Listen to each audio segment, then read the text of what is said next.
My name's Brandy Lewis. I'm 32. My older sister was always the golden child. Mom and Dad gave her the world while I got lectures. It blew up at last summer's family barbecue. Aunt cut in mid-conversation. Brandy. That AI deal, 16 million.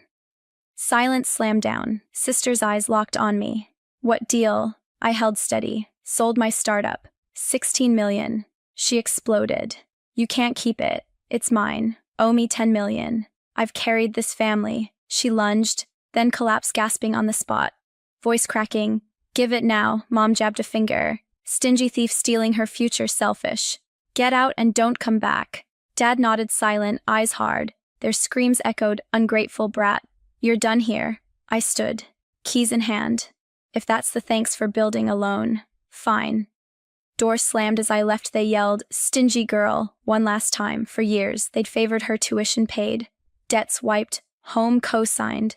Me shifts for community college. Solo loans, 3 years grinding my AI firm from a cold Minneapolis home office to that sale. No help, just silence until now. But refusing them ignited everything. Their greed cracked wide open, and at 5:30 a.m. one freezing Minnesota morning, screams hit my door. Please, sister, help. If a golden child ever demanded your success while calling you stingy, vent in the comments. I devour those truths. Smash like if this stings true. Subscribe and bell to witness their rock bottom, please. The desperation that followed, unbelievable. Looking back, my childhood in Minneapolis set the tone for everything. Our suburban home near the lake looked picture perfect, but inside it was all about who got what. Dawn was the star from the get-go. Sheila and Douglas doted on her like she could do no wrong.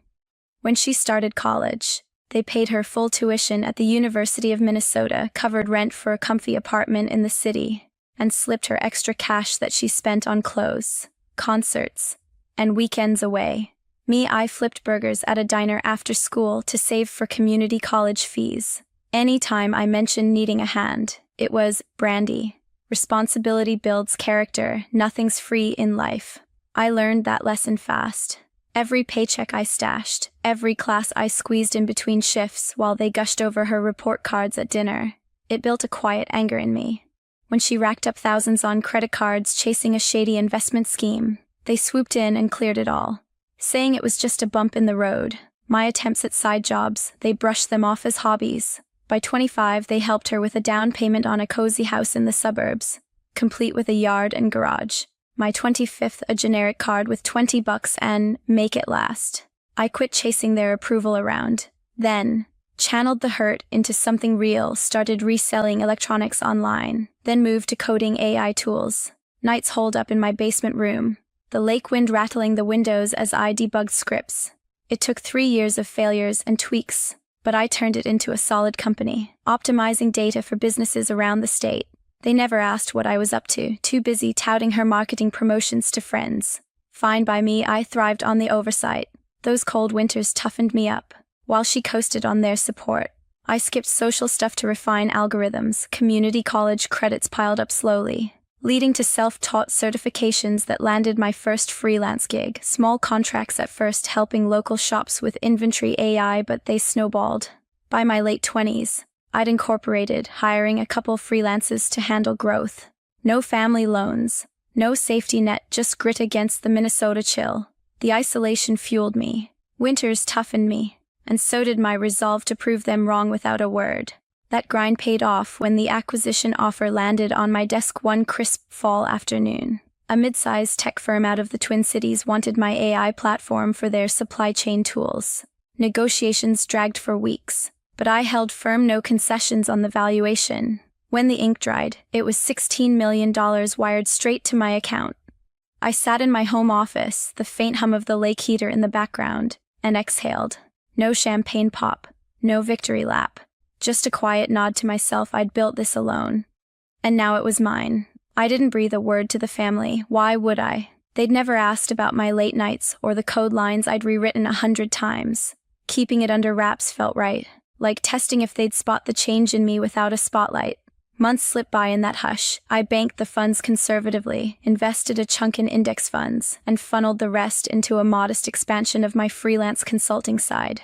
Life stayed steady, mornings running along the frozen lake path, afternoons tweaking client algorithms, evenings with Trisha over takeout, venting about nothing in particular. She sensed the shift, though.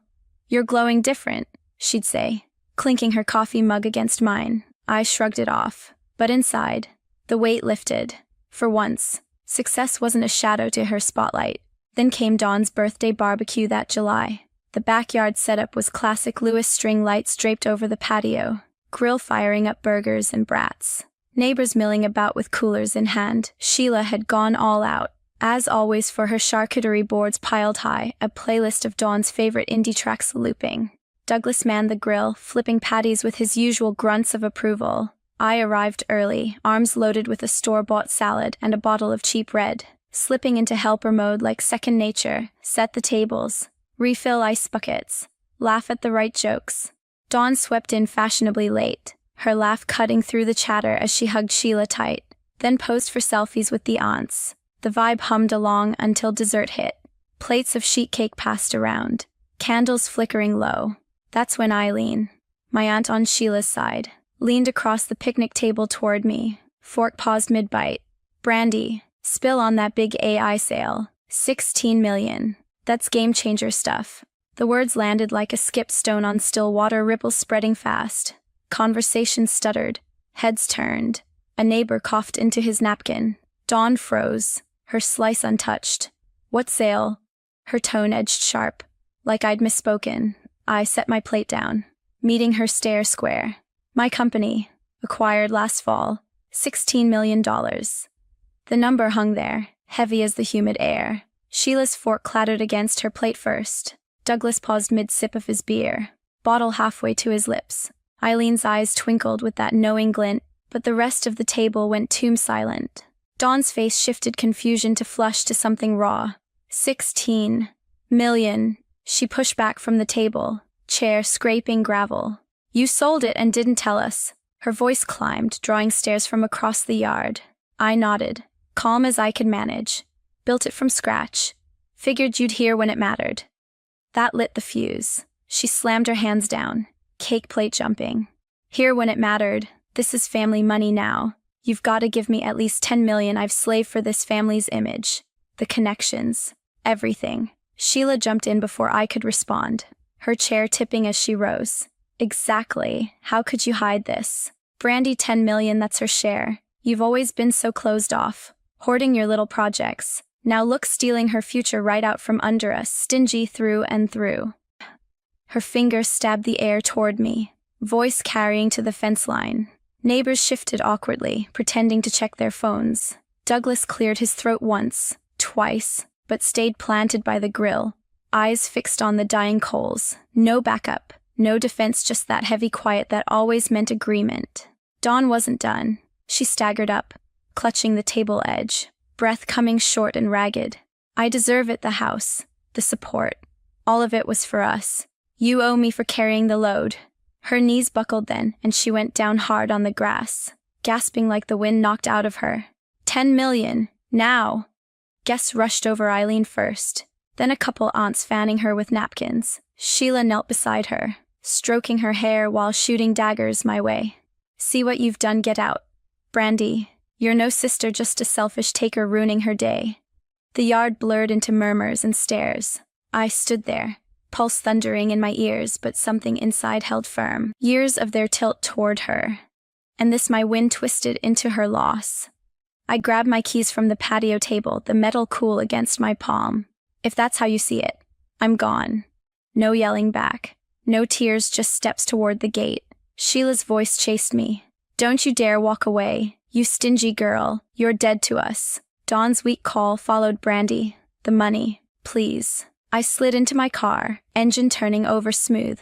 As the house shrank in the rear view, a strange calm settled. Vindicated, yeah, but the burn lingered. They thought that was the end of me showing up. Wrong. 2 months dragged on in a tense standoff after the barbecue fallout. I threw myself into freelance gigs, tweaking AI models for local firms while the lake thawed into spring. Calls from home went unanswered, voicemails piling up with Sheila's clipped, "We need to talk," or Dawn's shaky, "This isn't over." I deleted them without a second listen. Trisha kept me grounded, dragging me out for walks along the water's edge where the wind whipped sharp enough to clear my head. "They're just mad you leveled up without their script," she'd say, kicking at loose gravel. Her words stuck, but the unease lingered like fog off the lake. Then the alert pinged my phone one Tuesday evening. Bank app flashing red, unauthorized login attempt flagged review now. My stomach dropped as I tapped in. Multiple access tries from an IP address tied to my old family home address, requests for large transfers to an unfamiliar account. Heart slamming. I scrolled the logs, timestamps matching evenings I'd ignored their calls, the amounts chunks adding up to over $200,000, rooted toward a real estate closing. A quick search on the recipient pulled up the kicker, a lakeside vacation home listing in northern Minnesota, under Dawn's name. Closing date last week. Rage boiled hot. They'd cracked my old password, probably from a forgotten shared family login years back, and tried siphoning funds for her dream getaway. I locked everything down first. Two-factor everywhere, then paced my living room, phone in hand. Who to call? Not them. Trisha. My best friend Trisha Fowler picked up on the second ring, her voice steady over the line. "Brandy, you sound wrecked. What's wrong?" I spilled it all, the alerts, the IP trace, the house deed popping up online. She sucked in a breath. "That's not just greedy, that's crossing every line. You confronting them." We met at her place an hour later, her small apartment overlooking the same lake but warmer, cluttered with books and takeout menus. Trisha poured us both stiff drinks, her face hardening as I showed her the screenshots. "This is betrayal on steroids," she said, scrolling the logs. "Dawn's always played the victim, but this using family history to hack you, Sheila probably egged her on." I nodded, the pieces clicking. Sheila's tech savvy from her office job. Dawn's endless loans from them in the past. Trisha leaned forward, eyes fierce. "Don't go alone. Record it if you call, and lawyer up. This could be fraud." Her support hit like a lifeline. For the first time since the barbecue, I didn't feel isolated in the fight. The next morning, I dialed the house landline, steeling myself as it rang. Sheila answered, voice syrupy at first. "Brandy." Finally calling back, I cut straight, saw the bank logs. "Your IP trying to pull $200,000 for Dawn's vacation home. Explain." Silence stretched. Then her tone snapped cold. "We were just securing her future. You have all that money sitting there. Family helps family." Dawn grabbed the phone, her voice edged with panic. "It's not stealing. It's fair. You owe me after hiding your windfall. The house is perfect Lakeview, just like we dreamed." I gripped the receiver tighter. "Dreamed on my dime. That's unauthorized access, illegal. Back off, or I report it." Sheila wrestled the phone back, her words turning venomous.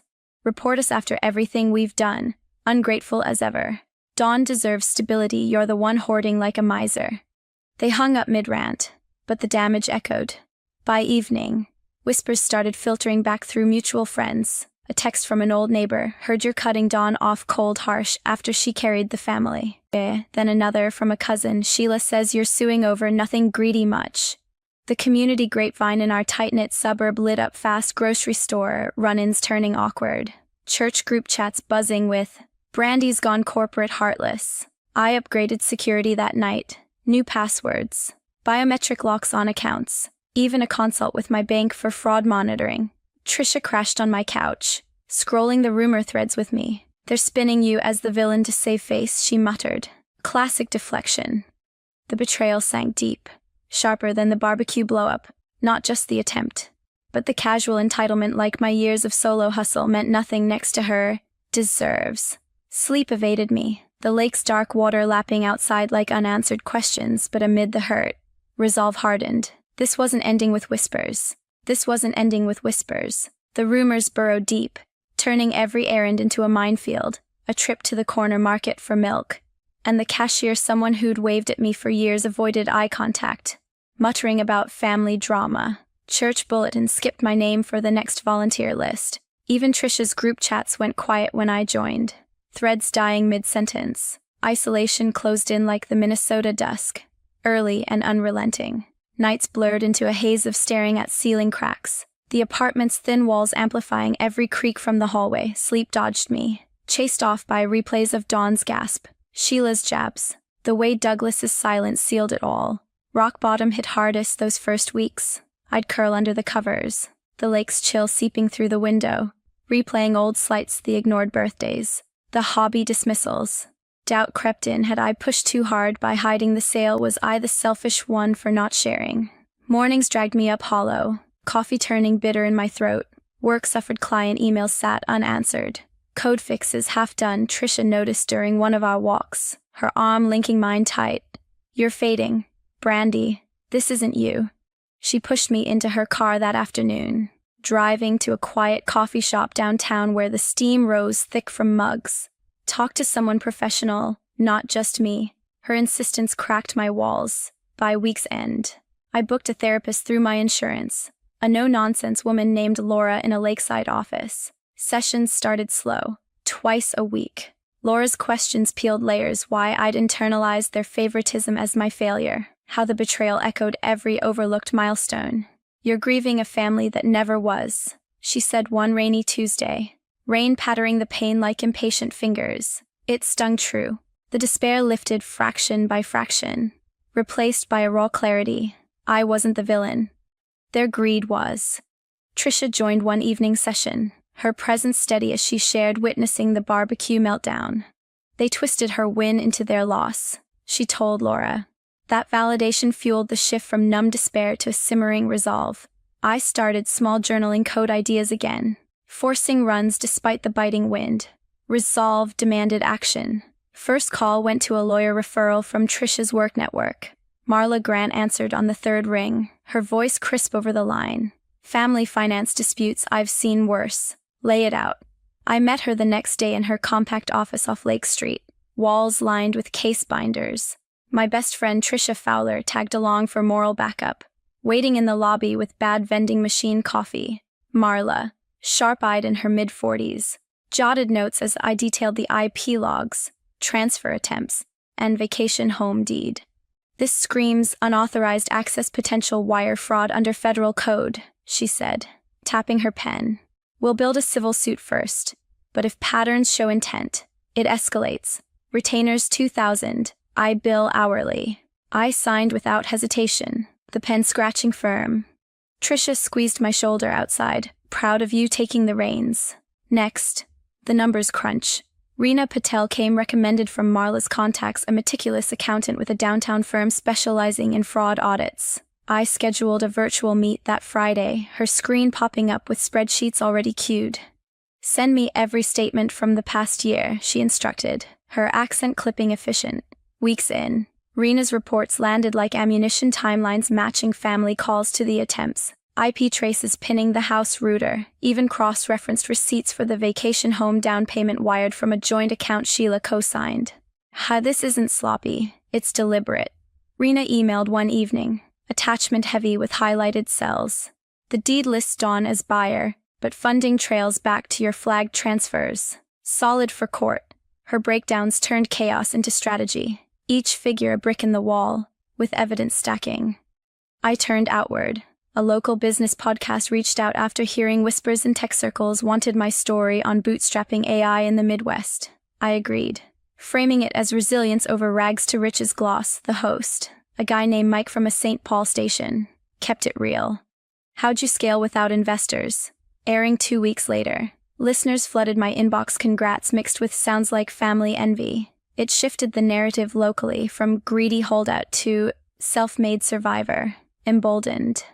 I pitched a mentorship series at the University of Minnesota's startup incubator, donating time to guide young coders on ethical scaling. First session packed 20 kids, eyes wide as I demoed my old prototypes. Rejection fuels code, I told them, demoing a debug trick. Feedback poured in, inspiring real talk on solo hustles. Trisha beamed from the back row, snapping a photo for her frame. The despair ebbed into purpose. Therapy honed the edge, Laura challenging me to list boundaries. Trisha enforcing them with check-ins. Resolve solidified, no more shadows. This fight was mine to finish. Resolve demanded action. 4 months ticked by in a blur of prep work. Marla steering the civil suit through Minneapolis court channels with iron focus. We filed quietly at first, citing unauthorized access and misappropriation, framing it as financial breach rather than family spat. The clerk stamped the papers on a gray afternoon, the courthouse lobby echoing with footsteps. Marla handed me a copy outside. This levels the field. Their moves now show desperation. I nodded, folding it into my bag as rain slicked the streets. Trisha texted congrats emojis from her shift, her encouragement a constant thread through the wait. Discovery phase kicked in hard. Subpoenas went out for bank records, pulling wire transfer details that nailed the timeline to their home router. Rena's audits backed it up, spreadsheets highlighting mismatches in their joint accounts, the down payment on Dawn's vacation home, tracing straight to the flagged attempts. 11.2 million total owed. Rena calculated during one video call. Factoring principal plus accrued interest under state usury laws, that's restitution if we push. Marla wove it into motions, filing for summary judgment to skip a full trial if evidence held. Opposing counsel, a slick firm Sheila scraped together, fought back with delays, claiming familial misunderstanding. But the logs didn't lie. The mediation room loomed sterile on that final Friday, fluorescent lights buzzing overhead. We arrived early, Marla spreading files across the conference table like battle plans. I sat rigid, pulse steady but nerves humming. They filed in minutes later, Sheila first, chin high but eyes darting, Douglas shuffling behind, avoiding my gaze. Dawn last, pale and fidgeting with her sleeve. Their lawyer, a guy named Ellis with a forced smile, opened with platitudes. Let's find common ground, family bonds matter. Marla shut it down quick. Ground starts with facts. Here's the IP trace from your client's address. She slid the packet forward. Pages fanning out, timestamps synced to their evening calls. Ellis scanned it, brow furrowing. Sheila leaned in, whispering furiously before he waved her off.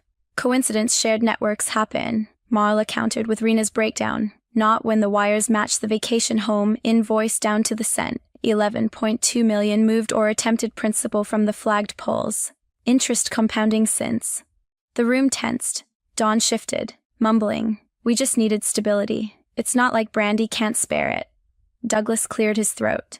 First words all day. Thought it was fair after all we've given. Eileen entered then, summoned as witness. Her statement typed neat. I saw the favoritism firsthand Brandy built alone while they poured into Dawn. Pressure mounted as Marla stacked more dealership equivalents in the home deed. Phone records overlapping the logins. Their lawyer poked holes, but each jab bounced off the evidence wall.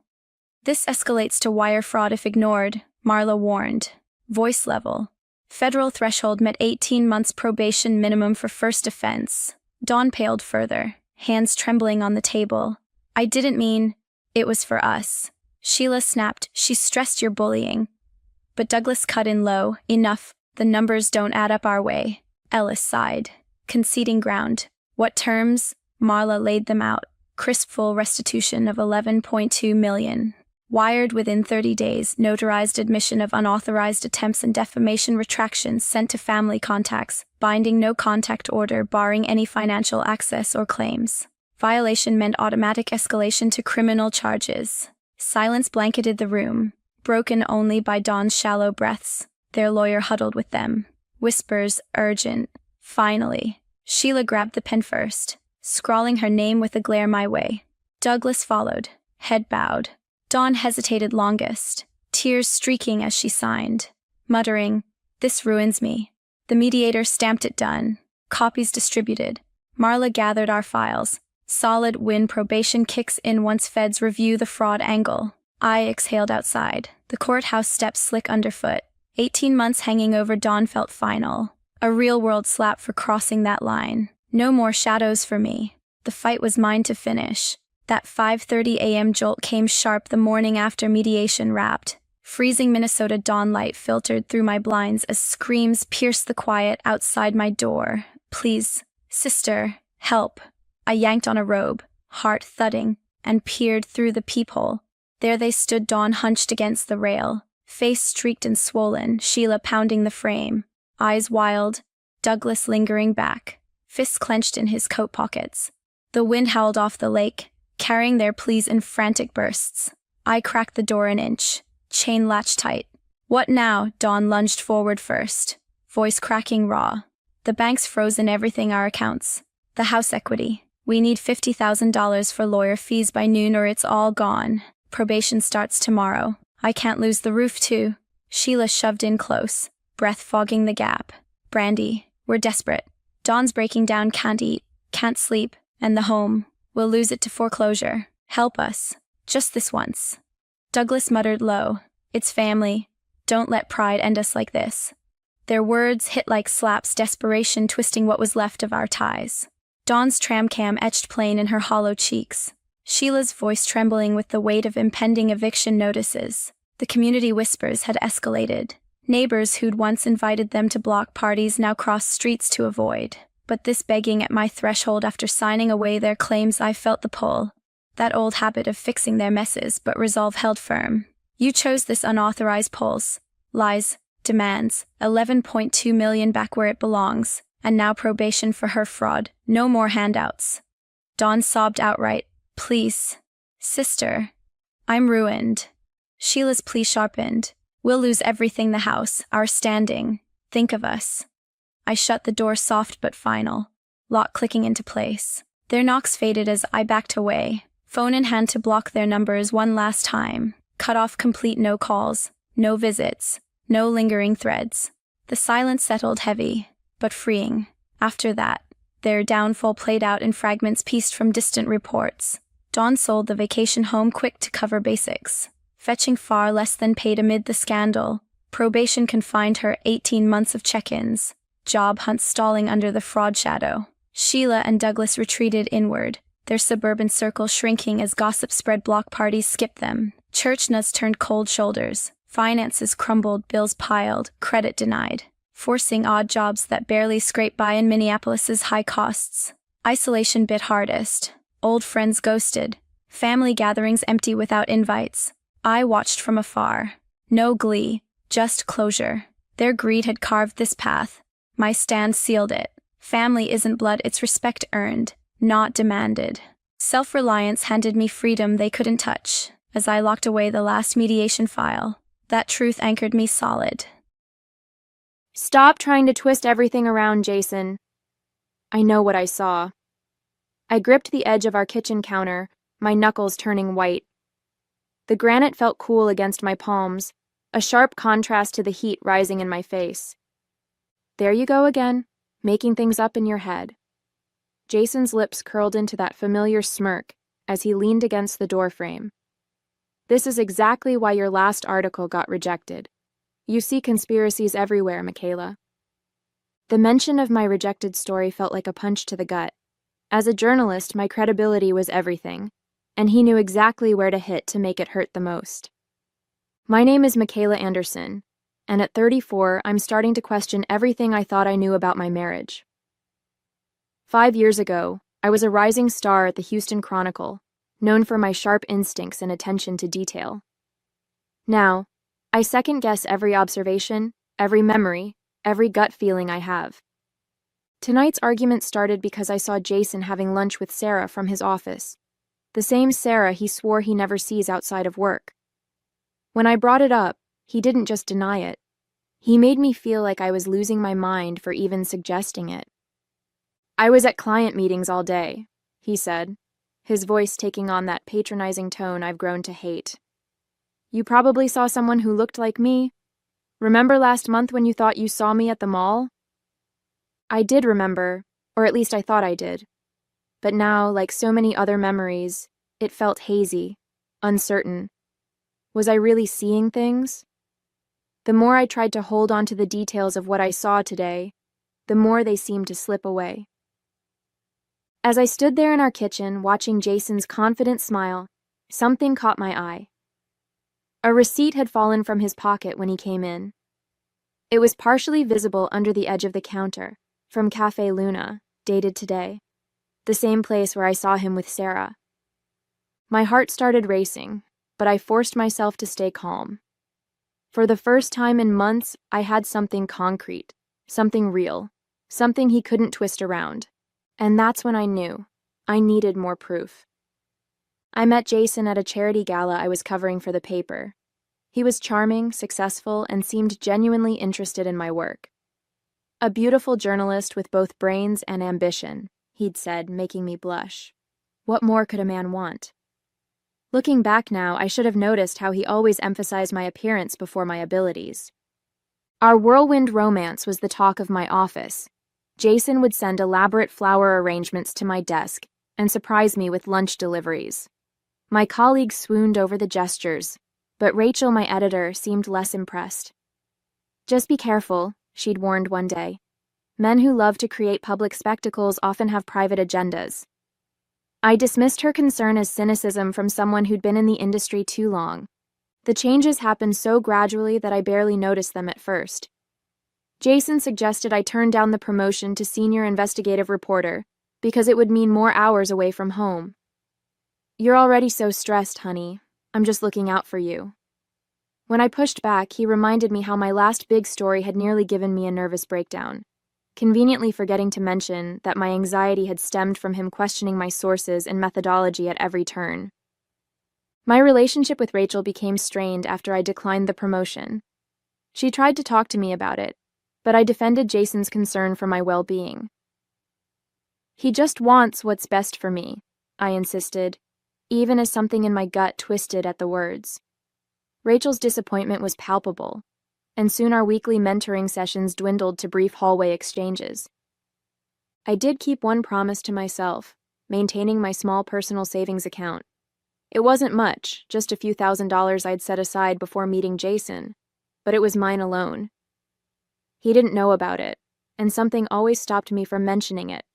The same instinct that made me keep my old journals locked in my desk at work, rather than bringing them home. The receipt from Cafe Luna still burned in my mind. I wanted to confront him with it, to force him to acknowledge the truth, but experience had taught me he would only spin another web of denial and confusion.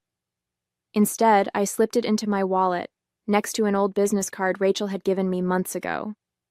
On the back, she'd written, "When you're ready to talk, I'm here."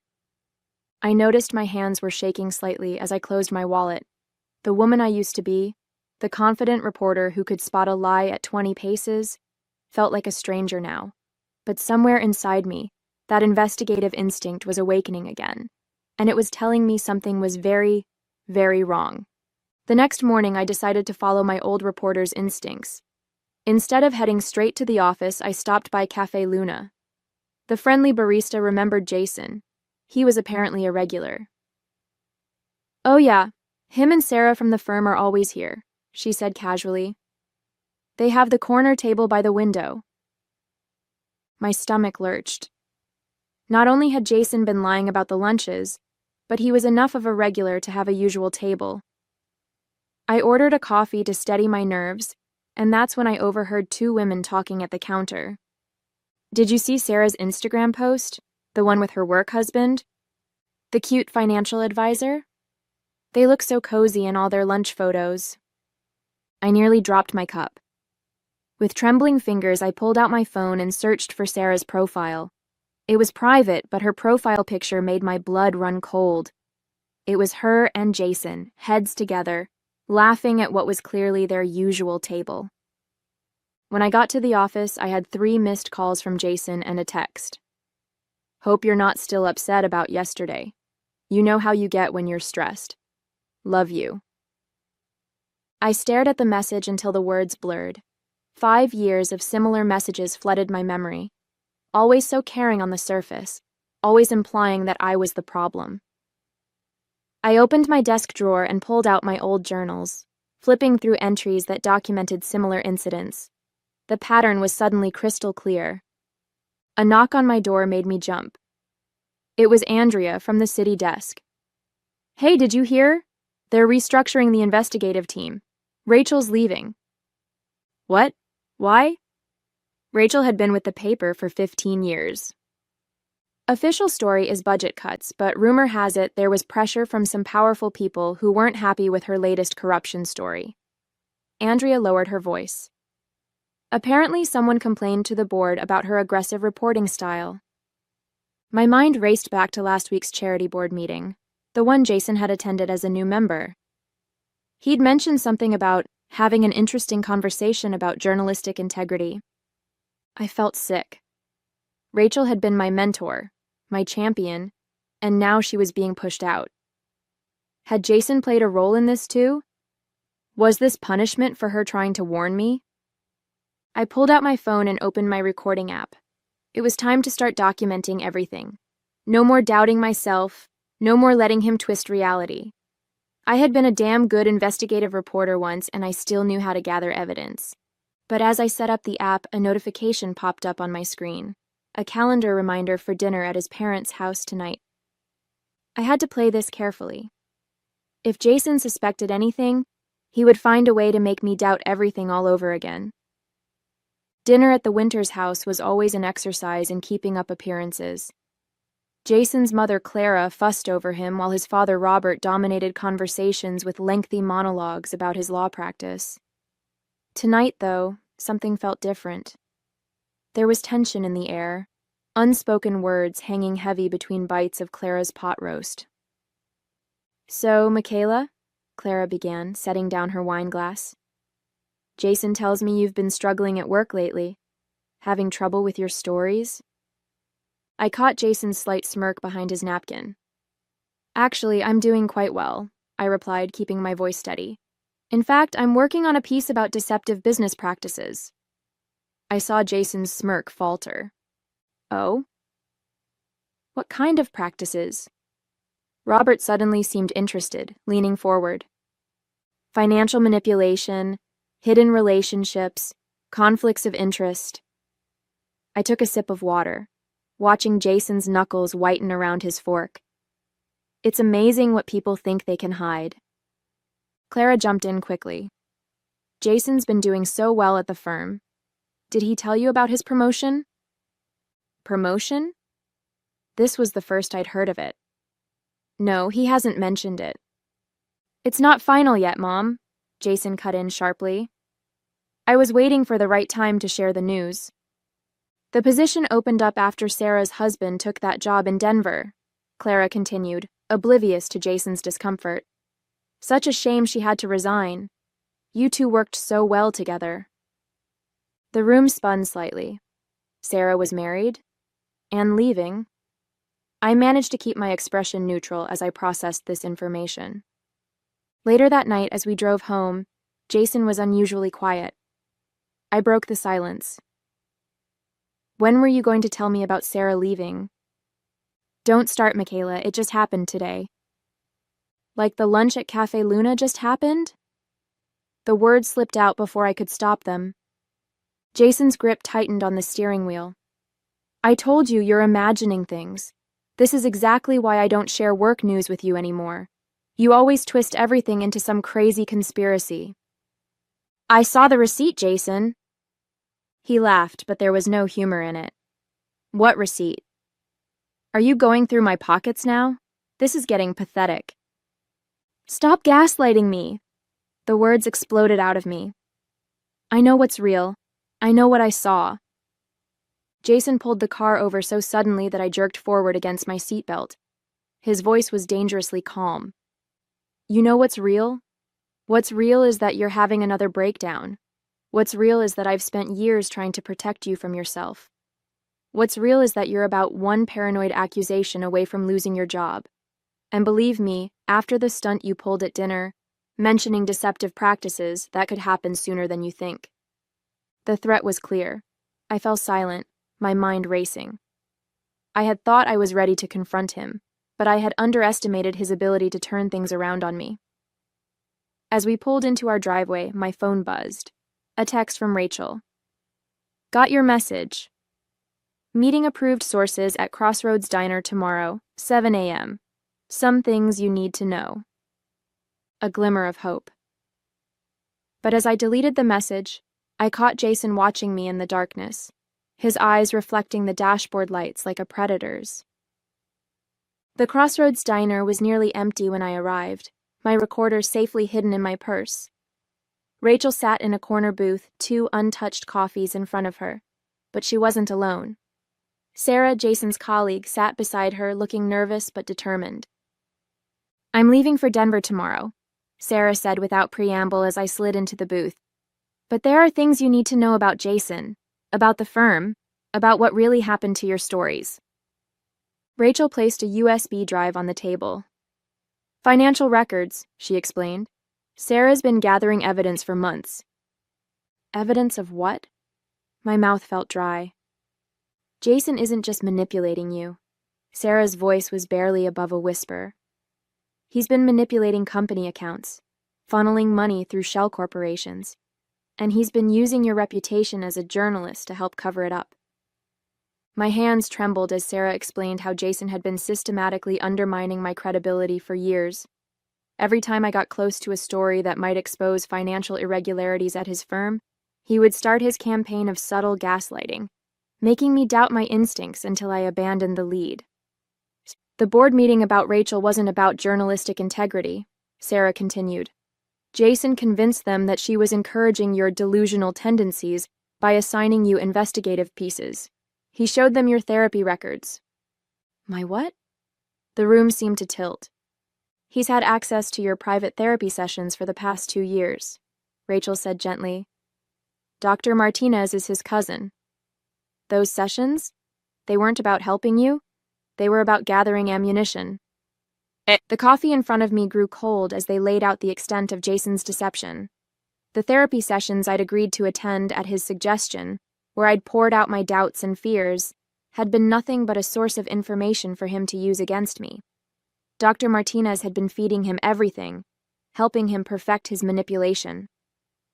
There's more, Sarah said, pulling out her phone. She showed me photos of documents, text messages, and emails.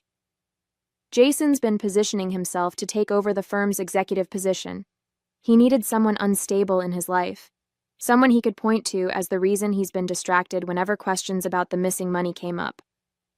That's why he pursued you so aggressively, Rachel added. A journalist with a history of uncovering corporate fraud? Making you doubt yourself wasn't just about control, it was insurance. The realization hit me like a physical blow.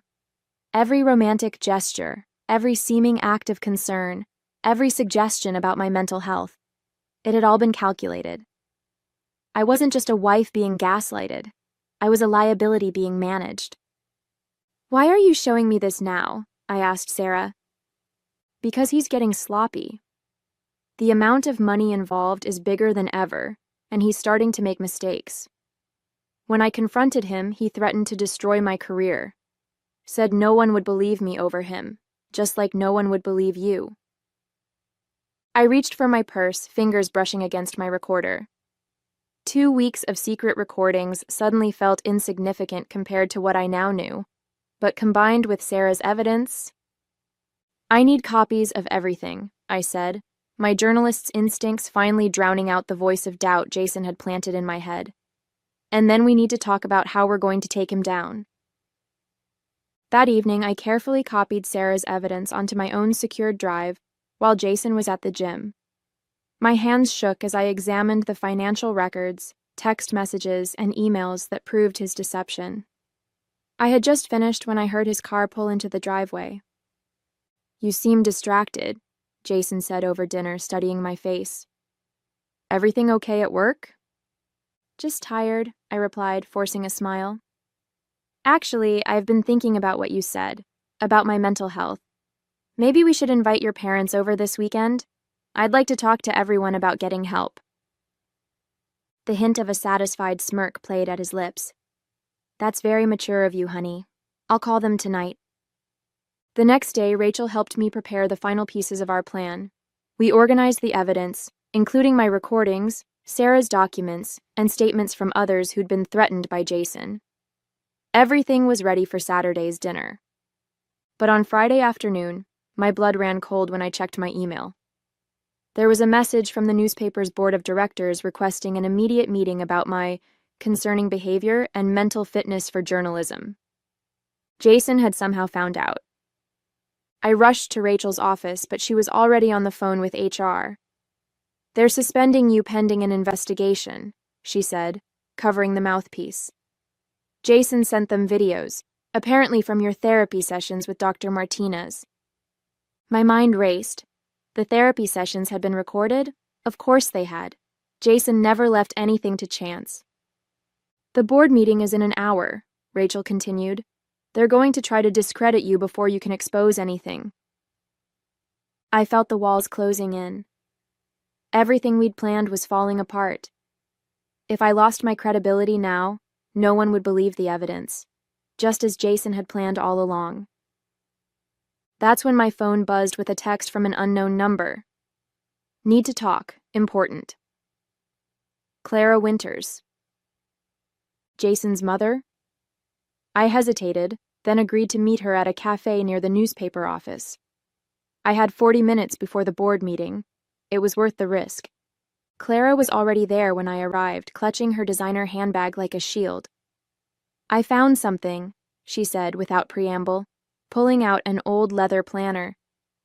After that dinner, when you mentioned deceptive practices, I started going through Robert's old records. She opened the planner, revealing handwritten notes about offshore accounts, shell corporations, and a familiar name, Jason's firm. Robert wasn't just Jason's father, Clara said, her voice shaking. He was his mentor in everything, including fraud. They've been doing this for years, using wives and girlfriends as covers. I was Robert's unstable wife 30 years ago. My recorder was already running in my pocket as Clara detailed decades of financial manipulation, gaslighting, and corporate fraud. This wasn't just about Jason anymore. It was about a generational pattern of abuse and corruption. I checked the time. 20 minutes until the board meeting. Clara, would you be willing to come with me? There are some people who need to hear this. She straightened her spine, a lifetime of fear and doubt falling away from her face. Yes. It's time someone believed us. I walked into the boardroom with Clara by my side, finding exactly what I expected. Jason standing at the front, playing clips from my therapy sessions on the projector. His father, Robert, sat among the board members looking smug. Their expressions of concern were so perfectly practiced, so convincingly sincere.